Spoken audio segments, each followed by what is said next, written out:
ដើម្បីទទួលបានព័ត៌មានថ្មីៗប្រចាំថ្ងៃសូមចុច Subscribe ហើយចុចលើសញ្ញារូបកណ្ដឹងសូមអរគុណ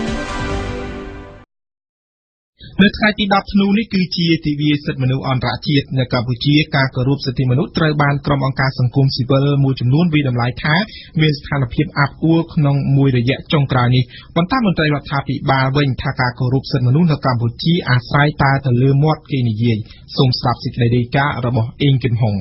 ស្ថានភាពសិទ្ធិមនុស្សនៅកម្ពុជានារយៈពេលប៉ុន្មានឆ្នាំចុងក្រោយនេះមានស្ថានភាពយ៉ាងណាដែរលោកមឿងតុលានាយកប្រតិបត្តិមជ្ឈមណ្ឌលសម្ព័ន្ធភាពការងារនិងសិទ្ធិមនុស្សហៅកាត់ថាសង្ត្រាល់ស្ថានភាពសិទ្ធិមនុស្សហ្នឹងយើងវាធ្លាក់ដល់ចំណុចមួយចង់ថានិយាយថាចំណុច0មានន័យថាយើងហាក់ដូចជាវិលទៅរកចំនួនឆ្នាំ80ជាងវិញឥឡូវហ្នឹងដូចជាសេរីភាពក្នុងការបញ្ចេញមតិអីហ្នឹងក៏នៅតែមានការកម្រិតខ្លួនស្គាល់ខ្លាំងហើយជាក់ស្ដែងមានកន្លងមកមានអ្នកដែលបានជាចាប់ដាក់ក្នុងពន្ធនាគារ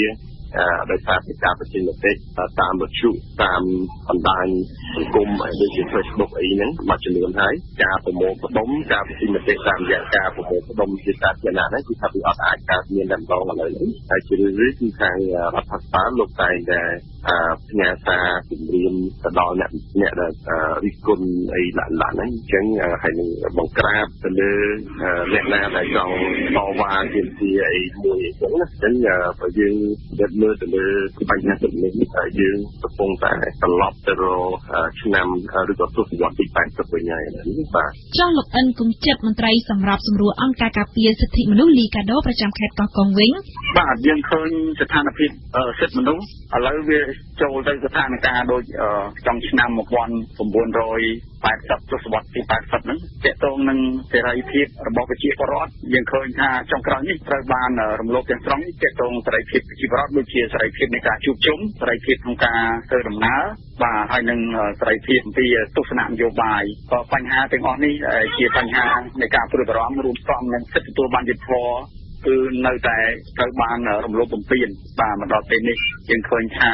ចំពោះសកម្មជននយោបាយតែគាត់នៅក្នុងគណៈបព្វប្រឆាំងបើគាត់ដែលរដ្ឋាភិបាលចង់ចាប់ឬចង់ចោទពេលណាគឺអាចបានពេលហ្នឹងលោកយ៉ងកំឯងប្រធានមជ្ឈមណ្ឌលប្រជាប្រដ្ឋដើម្បីអភិវឌ្ឍនិងសន្តិភាពបាទផលស្វែងបន្តិចបន្ទាប់ពីជាភាសាគឺសិទ្ធិខាងនយោបាយបាទគាត់មានការព្រួយបារម្ភបញ្ហាក្នុងការបញ្ចេញមតិបញ្ចេញសេចក្តីជាដើមណាបាទប៉ុន្តែនៅក្នុងនោះដែរអ្វីដែលសំខាន់ដែលយើងឃើញថារយៈពេលកន្លងមកនៅមុនការបោះឆ្នោតក្រុមប្រឹក្សាគុំសង្កាត់អីឃើញជាពលរដ្ឋអីបានប្រើប្រាស់ទីរបស់ខ្លួនច្រើនគាត់មានការយល់ដឹងច្រើនក្នុងការបោះឆ្នោតជ្រើសរើសក្រុមប្រឹក្សាគុំសង្កាត់នេះយើងឃើញថាមានកិច្ចប្រជុំច្រើនហើយនឹងមួយវិញទៀតគឺយើងឃើញថាជាពលរដ្ឋគាត់បានបញ្ចេញមតិចេញយោបល់អីណាច្រើនប៉ុន្តែរយៈពេលឡើងមកប្រហែលខែចុងក្រោយនេះយើងឃើញមានបញ្ហាដែរទាក់ទងនឹងការបាត់ការផ្សាយផ្ទាល់ដល់វិទ្យុដែលបន្តពីស៊ីសេរី VA ផ្ដល់ព័ត៌មានចម្រុះទៅដល់ប្រជាពលរដ្ឋគិតមែនថាស្ថាប័នព័ត៌មានមានច្រើនគិតមែនប៉ុន្តែជាសិទ្ធិនៅក្នុងការជ្រើសរើសក្នុងការស្ដាប់បទប្រជាពលរដ្ឋលោកថៃស៊ីផានអ្នកនាំពាក្យទីស្តីការគណៈរដ្ឋមន្ត្រីគិតយ៉ាងម៉េចដែរអានេះគ្រាន់តែជានិន្នាការនៃអ្នកវិភាគនិន្នាការនៃដែលក្រុមអង្គការមិនមែនរដ្ឋាភិបាលដែលមិនទទួលការខុសត្រូវចំការអភិវឌ្ឍនិងការពង្រឹងនៃសិទ្ធិមនុស្សទេគេបើកសិទ្ធិគេធ្វើតាមឲ្យច្បាប់នេះសន្តិថា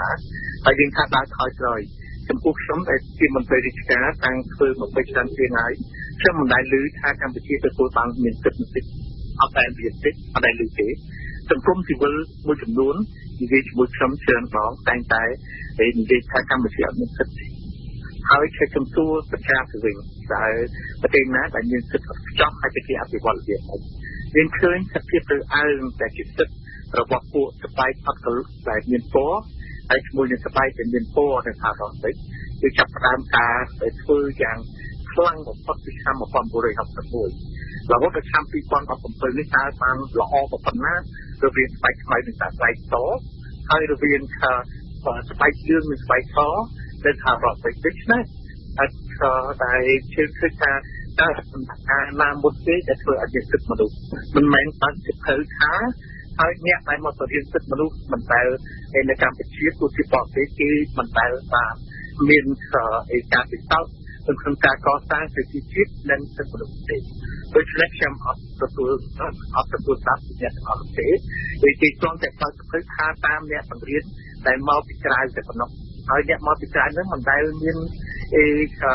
ការពិសោធន៍ក្នុងការធ្វើឲ្យប្រទេសណាមួយទទួលបានសិទ្ធិដូចជាចង់បាននោះទេទោះជាមន្ត្រីរដ្ឋាភិបាលបានថ្លែងការពីការគោរពសិទ្ធិមនុស្សនៅកម្ពុជាថាខ្លួនកំពុងអនុវត្តដោយភាពត្រឹមត្រូវយ៉ាងណាក៏ដោយក៏ក្រុមអង្គការសង្គមស៊ីវិលចង់ឲ្យរដ្ឋាភិបាលសង្គ្រោះបញ្ហានេះឡើងវិញតាមរយៈស្ថានភាពជាក់ស្ដែងមួយចំនួនដូចជាលោកអិនគង្ជិតមន្ត្រីសម្រាប់សម្រួលអង្គការការពារសិទ្ធិមនុស្សលីកាដូប្រចាំខេត្តកោះកុងយើងឃើញថា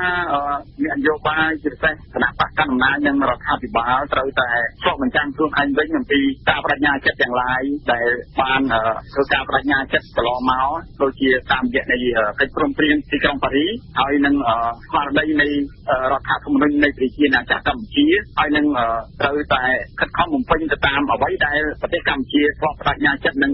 ឲ្យសេចក្ដីបានទៅលើឧបករណ៍នៃកិច្ចការសញ្ញាអន្តរជាតិទាំងអស់ដែលពាក់ព័ន្ធនឹងសិទ្ធិមនុស្សត្រូវតែពិនិត្យនិងអនុវត្តទៅតាមនឹងឡើងវិញបានអាចស្ដារនៅការគោរពសិទ្ធិមនុស្សលោកមឿងតុលានាយកប្រតិបត្តិមជ្ឈមណ្ឌលសម្ព័ន្ធភាពការងារនិងសិទ្ធិមនុស្សហៅកាត់ថាសង្ត្រាល់ខ្ញុំថាទី1គួរតែតុលាការគួរតែពិចារណាលុបចោលនៅសេចក្ដីស្វែងរបស់ខ្លួននៅថ្ងៃទី16ខែវិច្ឆិកាហ្នឹងដើម្បីឲ្យមានគេហៅថាលេងគណៈបព្វឆាំងហើយគណៈបព្វឆាំងនេះយើងនិយាយជាថាបព្វឆាំងវាហាក់ដូចរឿងធ្ងន់តិចណាប៉ុន្តែតាមពិតនៅក្នុងរបបប្រជាធិបតេយ្យគណៈបព្វឆាំងគឺជាដូចជាប្រាំងចឹងដើម្បីឬក៏ជាកញ្ចក់ដើម្បីឲ្យគណៈបកកម្មាហ្នឹងលោកឆ្លុះកញ្ចាំងហើយលោកចាប់ប្រាំងដែរនៅពេលដែលខ្លួនឯងធម្មតាយើងអ្នកធ្វើតែងតែខុសអញ្ចឹងហើយគ្រាន់ថាបើកាលណាមានប្រាំងមានកញ្ចក់ទៅយើងអាចមើលទៅលើឃើញកំហុសរបស់យើងអញ្ចឹងណាហើយខ្ញុំនិយាយនេះមិនមែនមានន័យថាតើតែគណៈបកសង្គ្រោះជាតិមកអីទេគឺគណៈប្រព័ន្ធបោះឆ្នោតយើងនៅពេលបច្ចុប្បន្ននៅតែអញ្ចឹងអត់មានការកែប្រែទោះបីថ្ងៃក្រោយគណៈបកណាក៏ដោយតែគណៈបកទូចមិនបើសិនជាគណៈបកនោះមិនប្រឡប់ជាមួយនឹងគណៈបកកម្មាទេគឺថាមិនអាចមានឱកាសក្នុងការផ្ដល់យោបល់ឬក៏មិនអាចមានឱកាសក្នុងការជាបណ្ឌិតឡំមិនបានទេអញ្ចឹងទីមួយដែលលុបចោលគួរតែលុបចោលសេចក្តីសម្រេចរបស់តុលាការកំពូលកាលពីថ្ងៃទី16ខែវិច្ឆិកាហ្នឹងទី2បើកទៅឲ្យមានរៀនសារឬក៏ reactivate ដាក់ឲ្យមានសមាជិកគោលច្បល់ឡើងវិញដោយចិត្តរៀនថ្ងៃទី22ខែកក្កដាព្រោះគោលច្បល់នៅពេលគោលច្បល់កន្លងមកប្រកាសដោយសារតែមានកិច្ចព្រមព្រៀងនយោបាយមួយរវាងគណៈបក2គណៈបកប្រជាជនកម្ពុជាហើយនិងគណៈបកគ្រប់ជាតិលោកយ៉ាងគឹមអេងប្រធានមជ្ឈមណ្ឌលប្រជាប្រដ្ឋដើម្បីអភិវឌ្ឍនិងសន្តិភាពអ្វីដែលសំខាន់យើងឃើញថាពួកបណ្ដាញសហគមន៍ហ្នឹងគាត់នៅតែមានសកម្មធ្វើការងារមួយចំនួនដែរទោះបីជាគាត់មានការព្រួយបារម្ភអំពីបញ្ហាវិបត្តិនយោបាយថ្មីនេះប៉ុន្តែគាត់នៅតែមាននៅតែបន្តកិច្ចការងាររបស់គាត់ដែរបាទប៉ុន្តែយើងឃើញថាភាពសកម្មរបស់គាត់នោះហាក់ដូចជាថោកថយដែរប៉ុន្តែរឿងសំខាន់គឺថាតើយើងគួរដោះស្រាយបញ្ហាវិបត្តិនេះដោយរបៀបណាខ្ញុំថាទី1គឺគោលនយោបាយគឺលោកមានការជជែកពិភាក្សាគ្នាទៅបាទហើយរកចំណុចរួមមួយសម្រាប់ប្រទេសជាតិទៅថ្ងៃអនាគតគាត់ទៅបាទអានេះជាការមួយប្រសើរហើយដែលធ្វើឲ្យយើងមានស្តុកដុំនីយកម្មនៅក្នុងប្រទេសជាតិរបស់យើងបាទលោកផៃស៊ីផានអ្នកនាំពាក្យទីស្តីការគណៈរដ្ឋមន្ត្រីមានការឆ្លើយតបបែបណាដែរគេដឹងថាប្រជាពលរដ្ឋម្នាក់ចាប់ផ្ដើមយល់ច្បាស់អំពីសិទ្ធិមនុស្សមួយដែលយើងមើលឃើញមាន3ក្រុមដែលគិតខុសក្រុមទី1ក្រុមអ្នកថាដែលមកពីបរទេសទៅធ្វើនេះធ្វើនោះតាមថាអានឹងគឺក្រុមទី1គេហៅក្រុមពួកស្ដីហើយក្រុមទី2សិទ្ធិមនុស្សនៅកម្ពុជាចំពោះរដ្ឋាភិបាលយើង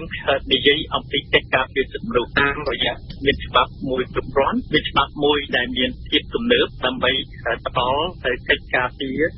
សិទ្ធិមនុស្សរបស់ប្រជាពលរដ្ឋកម្ពុជាតាមច្បាប់ហើយនឹងយន្តការរបស់យុទ្ធសាស្ត្ររបស់យើងដែលយើងកំពុងតែក្រៅពីការពង្រឹងច្បាប់យើងមានការពង្រឹងនៅគុណភាពប្រព័ន្ធយុត្តិធម៌ពង្រឹងសមត្ថភាពរបស់មន្ត្រីយុត្តិធម៌និងតុលាការនេះឯងដែលការចាប់ផ្ដើមក្រៅពីនោះគឺស្មើគ្នានឹងធម្មពលសេដ្ឋកិច្ចទេសិទ្ធិមនុស្សក៏អត់មានតម្លៃអាហ្នឹងក៏យើងគិតពីចាប់ផ្ដើមសិទ្ធិមនុស្សគឺសិទ្ធិមានមហូបគ្រប់គ្រាន់សិទ្ធិមានជីវិតរស់នៅបរិយាកាសសន្តិភាពត្រឹមត្រូវហើយនឹងសុវត្ថិភាពដែលយើងចាប់ផ្ដើមពីហ្នឹងអានេះជា គោលនយោបាយធំតែជាចាប់ផ្ដើមធ្វើរបស់ការធ្វើជាក់ស្ដែងនៅក្នុងរាជាណាចក្រកម្ពុជានៅក្នុងឱកាសនៃទិវាសិទ្ធិមនុស្សអន្តរជាតិឆ្នាំ2017នេះដែរក្រុមអង្គការសង្គមស៊ីវិលជាច្រើនស្ថាប័នទទូចឲ្យអាជ្ញាធរកម្ពុជាបញ្ឈប់ការធ្វើទុកបុកម្នេញមកលើអ្នកការពារសិទ្ធិមនុស្សនិងក្រុមអង្គការសង្គមស៊ីវិលក៏ដូចជាបញ្ឈប់ការរឹតបន្តឹងដោយមិនសមហេតុផលទៅលើសិទ្ធិសេរីភាពជាមូលដ្ឋានបើតាមក្រុមអង្គការសង្គមស៊ីវិលអររយៈពេលជាច្រើនឆ្នាំមកហើយដែលអង្គការសង្គមស៊ីវិលបានរួមចំណែកដល់កិច្ចខិតខំប្រឹងប្រែងនៅក្នុងការកសាងសន្តិភាពបន្ទាប់ពីសង្គ្រាមស៊ីវិលនៅកម្ពុជាត្រូវបានបញ្ចប់និងបានរួមចំណែកនៅក្នុងការអភិវឌ្ឍប្រទេសក៏ដូចជាលើកកម្ពស់សិទ្ធិមនុស្សនិងគោលការណ៍ប្រជាធិបតេយ្យជាដើមព័ត៌មានលឿនរហ័សច្បាស់លាស់និងស៊ីជម្រៅ Visual បារាំង RFE